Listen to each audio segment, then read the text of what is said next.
Hello, welcome back to my channel. This is Estefania and my channel's name is called Rustic Olive. Today's video is featuring Joe Malone's Red Hibiscus Cologne Intense. This perfume was purchased with my friend when we went to go have dinner one day. We went to Nordstrom after dinner and we started just messing around, sniffing around everything. And this one caught my nose immediately. It was one of the strongest, more unique scents of what I was smelling in the moment. And I really, really liked it. It was one of those like, I gotta have it. And that was it. I just purchased it. So I got the minier size because, as you know, I have a pretty big collection. I don't need the big size of everything unless they only come in one size. So I got the mini version of it. And shortly after my friend and I had dinner, went home, whatever, I flew to Washington. And I wore this at a concert. Should I call it a concert show? What do you people call it? What do you call it these days? I used to call it a show when I was a kid. I wouldn't.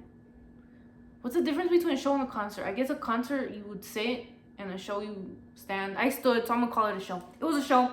We're calling it a show. It was $25. It was cheap. It was a show. So anyways, I went to go see this band called Treaty Oak Revival in Washington. And I wore, this was my fragrance for the days that I was there. And I do have to say the name actually fits it. It's intense. Joe Malone tends to sit really lightly on the skin. They wear off on me almost immediately. I think I've sold almost all of my Joe Malones away. Even though I love the scent, they just do not last on me. This one is an exception. Red Hibiscus features the main notes of mandarin, hibiscus, and vanilla. This is really strong though. I feel like there's way more going on in here though, because the base notes of this almost give me a tonka, like a tonka note.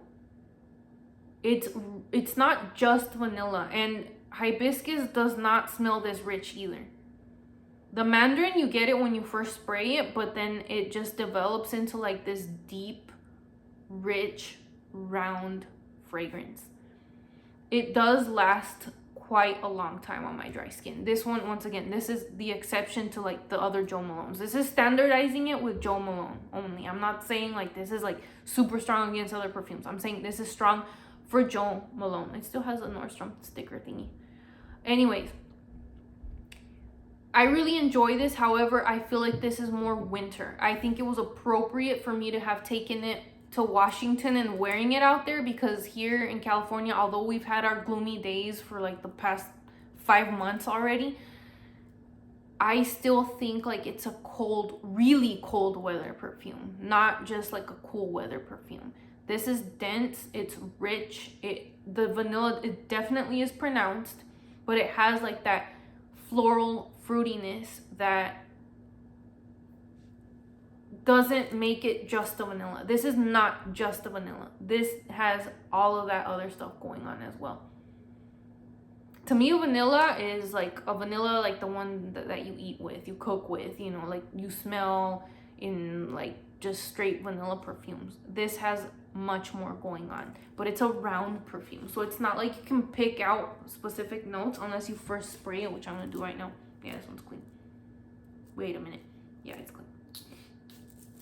Sprayer is amazing. It comes in the regular Joe Malone packaging. They package it for you. It smells so good, you guys. On the skin, it just develops into that really rich vanilla with the other stuff on top. On my skin. It smells super good, but I think I'm gonna be reserving this perfume for like really cold days, or if I go travel somewhere where it's really cold. I think this is sophisticated. I think this is like a special event, cold weather situation. So yeah, that show was fun though, I'll tell you that. I'm gonna call it a show. Yeah, anyways, Joe Malone, Red Hibiscus, definitely get your nose on it. I'm super happy it's in my collection. I don't think I'm going to be using it as much as other fragrances, only because days are getting a little bit warmer. We're like in the 70s right now here in Southern California, and although we do get our gloomy days, in the afternoon it's already hot. So it's not one of those where I'm gonna wear this and it's gonna feel cool throughout the day. Not really, unless it's gonna rain the entire day. But yeah, definitely cold weather fragrance right here. Definitely more long lasting, definitely leaning feminine. Great perfume. Go ahead and try it and let me know your thoughts in the comments. Okay, thank you guys. See you later. Bye.